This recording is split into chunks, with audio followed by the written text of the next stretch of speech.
For 20 years, I built the engines that drove a billion-dollar company. I was the architect of the invisible systems they celebrated. They called me brilliant, meticulous, a critical support pillar. Then, at the biggest product launch of my career, the one I secretly spearheaded, my boss stood on stage and took all the credit. My reward? A cheap glass trophy engraved with the words Team Player of the Year. In that moment, I realized I wasn't a pillar holding the company up. I was the foundation they had buried and forgotten about. To be praised for your work, but erased from your success. It's a silent heartbreak that so many brilliant women endure. Today, we hear the powerful story of Anya Sharma from Seattle, a woman who refused to remain invisible. I'm your host, Susan Bentley, and this is Unbroken Women, where we share the stories of women who found the strength to reclaim their own narrative. Welcome, Anya. We're so honored to hear your voice. My life was a study in controlled variables. I lived by logic, by data. My apartment in Seattle was minimalist. My routines were precise. And my career was stable. As a principal data scientist, I was the company's go-to problem solver. When a system crashed or a predictive model failed, my phone would ring. "Get Anya," they'd say. "She'll know." And I always did. I found a deep, satisfying comfort in the elegance of code, in the absolute truth of a well-designed algorithm. It was clean. It made sense. My male colleagues would come to my desk, leaning over my shoulder, asking for help untangling a mess they'd made. I'd walk them through it, patiently explaining the logic, and they'd walk away with the solution, presenting it in the next meeting as their own brilliant insight. I told myself this was part of the job. I was a mentor, a guide. I was good at the technical work, the deep work, and I convinced myself that was my purpose. I didn't need the spotlight. I found my satisfaction in the quiet hum of my servers, in the knowledge that my architecture was the silent, beating heart of our flagship products. I was respected. I was essential. I thought that was enough. My aspiration, if I dared to admit it even to myself, was to one day lead the division I had helped build. But that was a distant, hazy dream, one that seemed to belong to a different kind of person. The weight wasn't a sudden burden. It was a slow, sedimentary pressure that built up over 2 decades. It was the weight of being called supportive when I was strategic, of being called detail-oriented when I was visionary. These weren't insults. They were compliments that served as fences, keeping me in a specific, contained pasture. In every performance review, the feedback was the same. Anya's technical skills are unparalleled, but she needs to develop more executive presence. She needs to be more assertive. I'd nod, take the notes, and try. I'd speak up in meetings, only to have a male colleague interrupt me, rephrase my exact point 5 minutes later, and be praised for his sharp insight. I started to shrink. It was an unconscious self-preservation reflex. I made myself smaller to avoid the friction, quieter to avoid being called aggressive. The weight was the invisible labor of managing everyone else's egos while my own contributions were rendered invisible. It was a constant, low-grade hum of injustice that I had learned to tune out just to get through the day. The first real crack appeared on a Tuesday. I was working late, debugging the core of our new AI platform, Odyssey. It was my baby. I designed its architecture on napkins during sleepless nights. That evening, I walked past the main boardroom. The lights were on, and through the glass, I could see the entire executive team. Mark, my boss, was at the head of the table, gesturing wildly at a slide that featured a schematic I had drawn just a week before. They were all there. The men I had mentored, the VPs who called me for late night fixes. I wasn't in the room. I wasn't even on the calendar invite. I was just the ghost in the machine. I stood there for a long moment, hidden in the dim hallway, and watched them plan the future using my work. It wasn't anger I felt, not yet. It was a strange, hollow sort of detachment. A question, quiet as a whisper, formed in my mind. What if you just stopped? What if I let the next system fail? What if I stopped being the safety net? The thought was terrifying, almost blasphemous, but it didn't go away. It settled in my chest, a tiny, cold stone of dissent. The launch of Project Odyssey was the biggest event in our company's history. It was our moonshot, promising to revolutionize the industry. For 6 months, I had practically lived in my office, leading the technical team through sheer force of will, solving impossible problems at 3 a.m. while my boss, Mark, was practicing his golf swing. He was the face of the project. I was the brains and the muscle.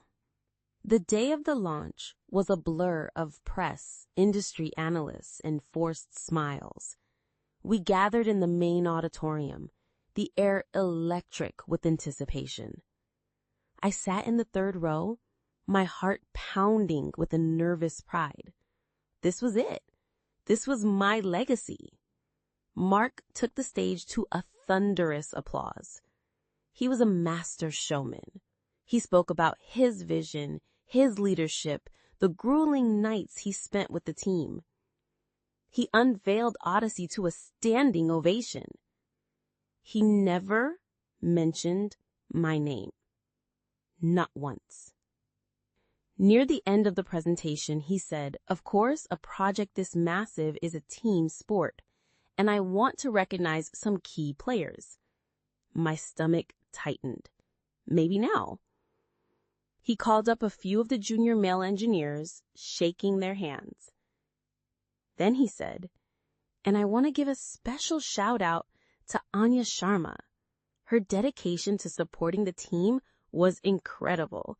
She's the best team player we have." He motioned for me to stand. The spotlight found me. I felt 100 pairs of eyes on me as an assistant handed me a small glass award. I looked down at it. Team Player of the Year. I could feel the blood drain from my face. They were applauding. I was supposed to smile. And I did. It was the hardest thing I've ever done. He had taken my masterpiece, signed his name to it, and given me a pat on the head. The illusion of my stable career didn't just crack, it atomized. In the days that followed, my mind went into overdrive, trying to normalize the unthinkable. This is just how it is, I told myself, stirring my coffee. Corporate life isn't fair. Getting emotional won't help. I tried to bury the humiliation under a mountain of logic. Mark was the manager. It was his job to represent the project. My role was technical, not promotional. I was being sensitive, overreacting. The fear was a physical presence. It sat on my chest at night, making it hard to breathe. Fear of what? Of everything.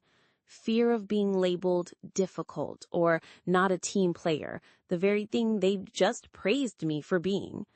Fear of losing my job, my income, the 20 years of seniority I had painstakingly built.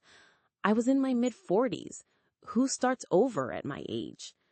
I saw the path of confrontation, and it looked like a cliff edge.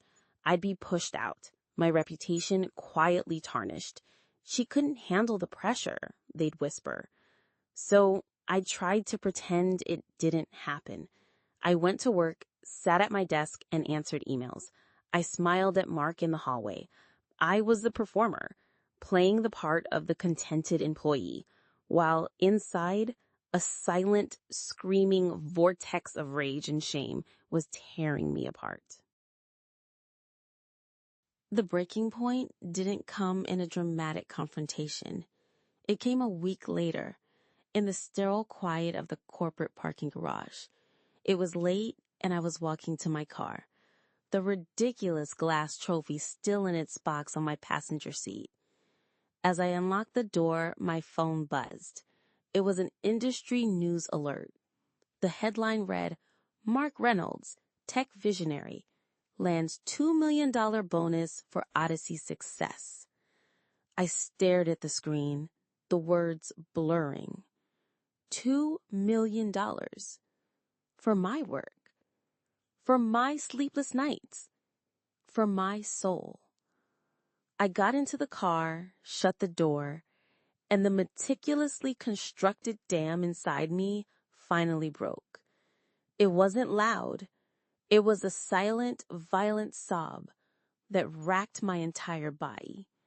Tears streamed down my face, hot, with the fury I had suppressed for 2 decades. It wasn't just about the money or the credit. It was the crushing realization that my entire professional life had been a lie. I had willingly participated in my own erasure. I had let them make me small because I was afraid. I gripped the steering wheel, my knuckles white, and I wept for the brilliant young woman I used to be, the one who thought merit was all that mattered. In the dark, silent concrete tomb of that garage, the old Anya died. When the tears stopped, something new took their place. The hot, chaotic rage cooled into something hard and sharp. A cold, diamond-like clarity. The question was no longer, should I do something, but how? I went home, and instead of opening my laptop to work, I opened a new encrypted file. I named it Project Reclamation.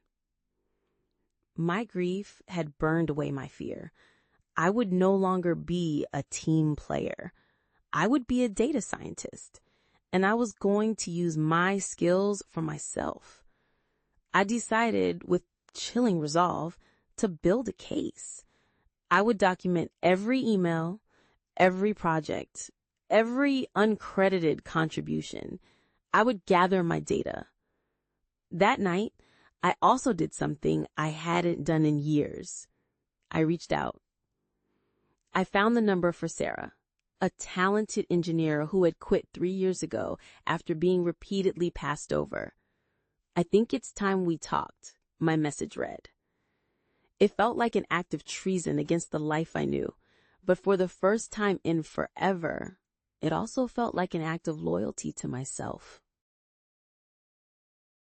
My first tangible act of rebellion wasn't a dramatic speech. It was a quiet click of a mouse. Sitting at my kitchen table with Sarah's affirming words echoing in my ear from our long phone call, I opened my dusty LinkedIn profile. I spent 3 hours rewriting my own history, not as a supportive team member, but as a leader and an innovator. I listed my projects, my architectural designs, my patents. I owned every single one of them. Then, my heart hammering against my ribs, I started applying for jobs. Not just senior roles, but vice president and director level positions at every major rival company. Each application felt like a small declaration of war. I used a private email, took calls on my lunch break, huddled in a coffee shop for a preliminary video interview. The fear was still there, a cold knot in my stomach.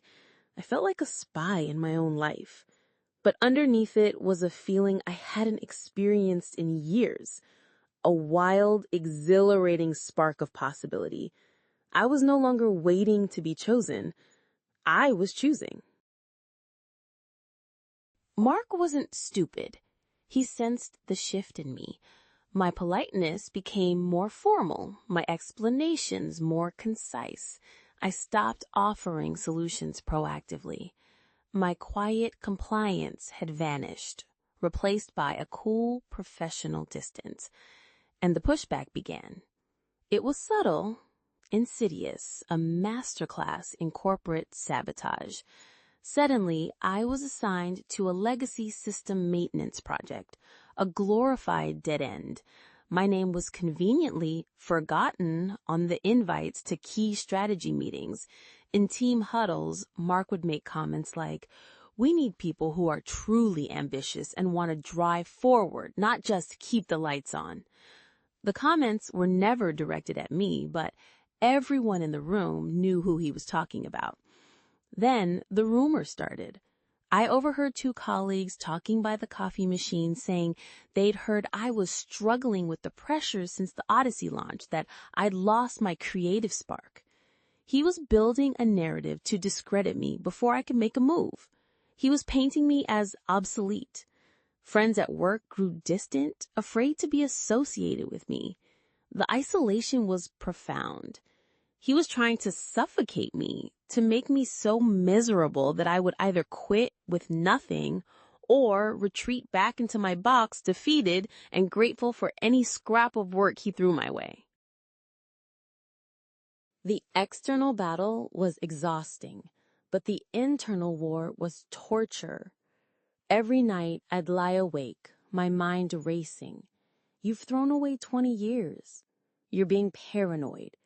They're going to ruin you. The voice of doubt was relentless. It sounded a lot like Mark's. It told me I was arrogant to think I could be a VP, that I was a fraud who had gotten lucky. There were moments of sheer panic where I missed the painful comfort of my old life. At least I knew the rules then. At least I had a place, even if it was a small one. Now I was in a terrifying no man's land, belonging neither to my past nor my future. I felt utterly alone, navigating a minefield of my own making. The temptation to just delete the applications, to go into Mark's office and apologize for, I wasn't even sure what, was immense. Just make it stop. That was the constant plea inside my head. Just make it all stop. And then a breakthrough. A major competitor, a dream company, flew me out for a final round of interviews for a director position. I nailed it. I felt it in my bones. I was articulate, confident, and unapologetic about my achievements. The offer, the recruiter told me, was imminent. For a week, I lived on a cloud of hope. This was it, my escape, my validation. Then the call came. It wasn't the offer. It was the recruiter, her voice full of awkward pity. "Anya," she said, "I'm so sorry. We're not moving forward." I asked why. She hesitated. "The reference check, your current manager, he painted a picture of someone who struggles with collaboration and isn't ready for leadership." The line went dead, but I kept the phone to my ear. He had done it. He had reached out and poisoned the well. He had not only stolen my past, he had now stolen my future. I sank onto my sofa, the fight completely gone from me. I was exposed, blacklisted, and trapped. He had won. The exhaustion was absolute. I had nothing left. It was over. I was going to be the invisible woman in the corner office forever. I sat there for hours in the dark, a hollow shell. My phone buzzed on the table and I ignored it. It buzzed again and again. Annoyed, I finally picked it up. It was an email with a subject line that made my breath catch. From Professor Albright. Dr. Albright had been my graduate school mentor, a fierce, brilliant woman who had seen my potential before anyone. I hadn't spoken to her in 15 years. Her email was short. "Anya, I saw your updated profile. It's about time. I was having dinner with an old friend, a woman named Maria, who is now the CTO at Omnicorp. I told her about your thesis work.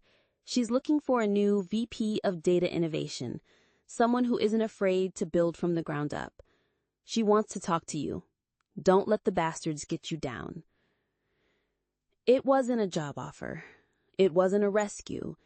It was a single, unexpected vote of confidence from my past. It was a reminder of who I was before I let them tell me. And it was enough. The tiniest ember, buried under all that ash, began to glow. Professor Albright's email didn't just give me hope. It gave me a strategy. I was done playing defense. The next morning, I called a top employment lawyer Sarah had recommended and laid out my meticulously documented case. The lawyer's eyes widened as she scrolled through the files. "This is airtight," she said.